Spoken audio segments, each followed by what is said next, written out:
Hello friends, मैं हूं जगदीप पासवान और आपके अपने जग्गू भैया। स्वागत है एक बार फिर से आपका अपने YouTube channel echo with Jaggu में। तो पिछले क्लास में हम लोगों ने यूटिलिटी के बारे में जाना था कि यूटिलिटी क्या होता है और टीयू और एमयू का रिलेशनशिप को पढ़ा था। जिन लोगों ने पिछला वीडियो अभी तक नहीं देखा, सबसे पहले आप जाकर के पिछला वीडियो देखिए, तभी जाकर के आज का टॉपिक जो हम लोग स्टार्ट करने वाले हैं वो आपको एकदम अच्छे से समझ में आएगा। तो आज हम लोग करने वाले हैं law of diminishing marginal utility. बहुत ही कम टाइम में और बहुत ही इजीएस्ट वे में आज हम लोग करेंगे इस लॉ को। तो चलिए जल्दी से देखते हैं इसको।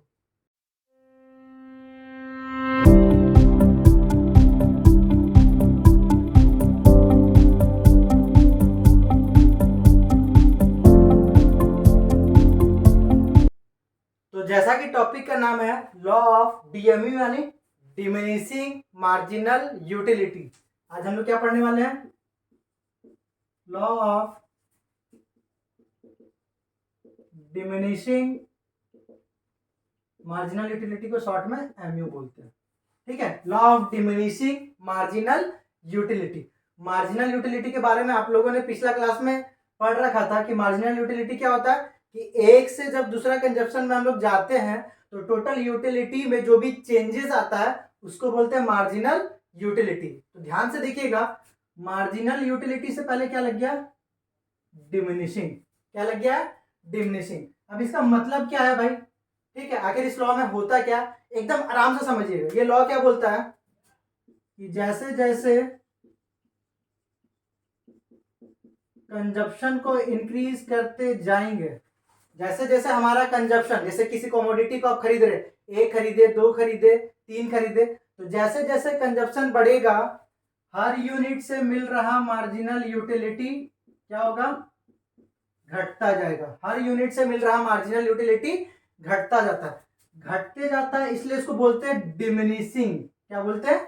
डिमिनिशिंग। तो ये लॉ क्या बताता है कि जैसे जैसे किसी कमोडिटी का कंजप्शन बढ़ाएंगे हमारा मार्जिनल यूटिलिटी घटता जाएगा। इसी को बोलते हैं law of diminishing marginal utility. अब इसको एक एग्जांपल से समझिए। मान लीजिए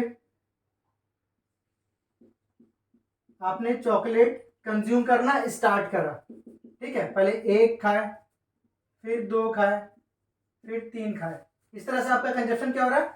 बढ़ते जा रहा है।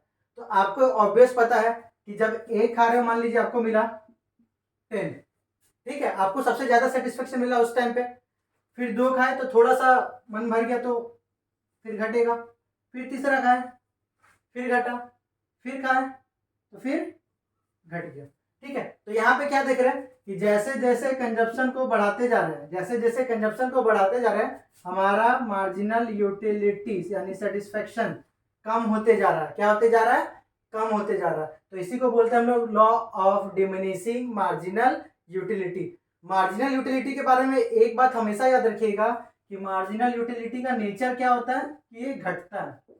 ये क्या होता है? घटता है। ठीक है, तो क्लियर एकदम। लॉ ऑफ डीएमयू में क्या होता है? कंजप्शन बढ़ेगा, मार्जिनल यूटिलिटी घटेगा। ठीक है यहाँ तक।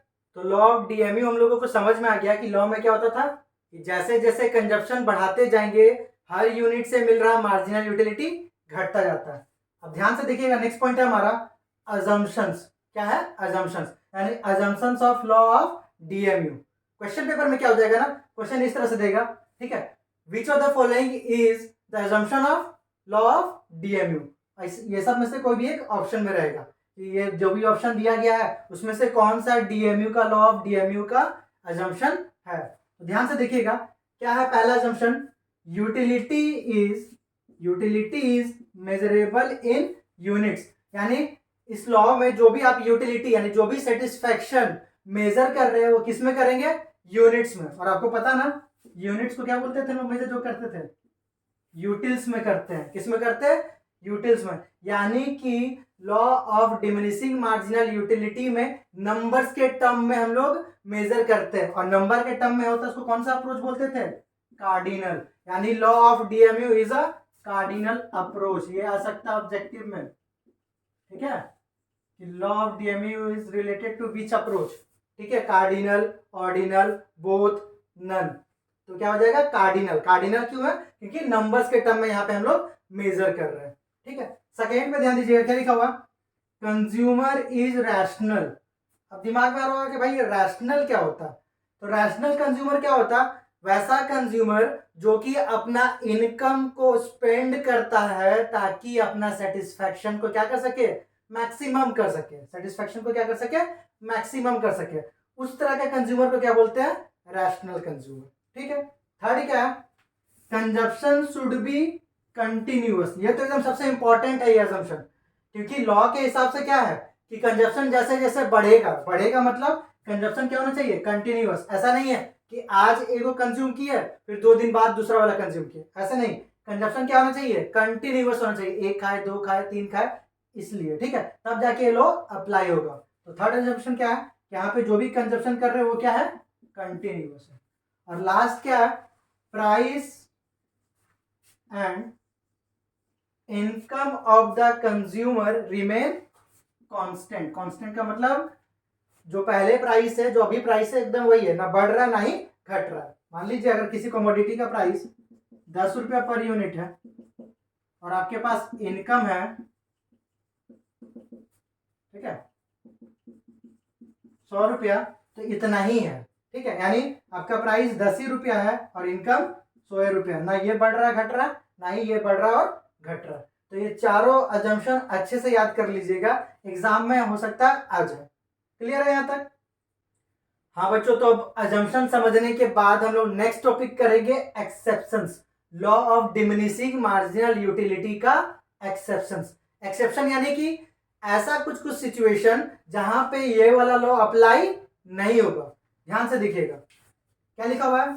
ये लॉ कहां कहां अप्लाई नहीं होता? मनी एंड एक्सपेंसिव मेटल्स के केस में। ठीक है, अब मान लीजिए आपको कोई पैसा दे रहा है, ठीक है, मान लीजिए फॉर एग्जांपल के लिए आप कहीं पे काम कर रहे हैं, आपको सैलरी मिल रहा है, तो आपको सैलरी स्टार्टिंग में मान लीजिए मिल रहा है 30K, 30,000। ठीक है, वो आपको 35,000 दे रहा है, फिर 40,000 दे रहा है, तो आप क्या बोलोगे? अरे अरे नहीं सर, बहुत हो गया, बस कर दीजिए, बहुत पैसा दे दिया। ऐसा बोलेंगे? कभी नहीं बोलेंगे। पैसा ऐसा चीज है, जितना मिलते जाएगा उतना ही कम लगता है। तो मनी के टर्म में कभी भी ये लॉ अप्लाई नहीं होगा। लॉ क्या बोलता है कि अगर कंजप्शन बढ़ रहा है, कि भैया जी अगर आप अपना कंजप्शन बढ़ा रहे हैं ना, तो मार्जिनल यूटिलिटी है जो, ये भाई साहब घटते जाएंगे। लेकिन मनी के केस में कभी नहीं होता है, क्योंकि यहाँ पे ये क्या है, जितना देते जाओगे उतना ही कम पड़ेगा। तो यहाँ पे कभी भी मार्जिनल यूटिलिटी नहीं घटता। और एक्सपेंसिव मेटल्स के केस में भी, जैसे गोल्ड, सिल्वर, है ना, ये सब भी अगर कोई ऑफर करेगा तो आप ये जितना ज्यादा कंज्यूम करते जाएंगे, आपका सेटिस्फेक्शन कभी भी कम नहीं होता है। ठीक है, सेकेंड पॉइंट क्या है? रीडिंग। तो रीडिंग भी ऐसा चीज है ना जहां पे आपका मार्जिनल यूटिलिटी कम नहीं होता है। हाँ, बात अलग है कि कभी पढ़ते पढ़ते बोर हो गए, वो अलग चीज है। ठीक है, लेकिन रीडिंग के केस में मार्जिनल यूटिलिटी सेटिस्फेक्शन कभी भी घटता नहीं है।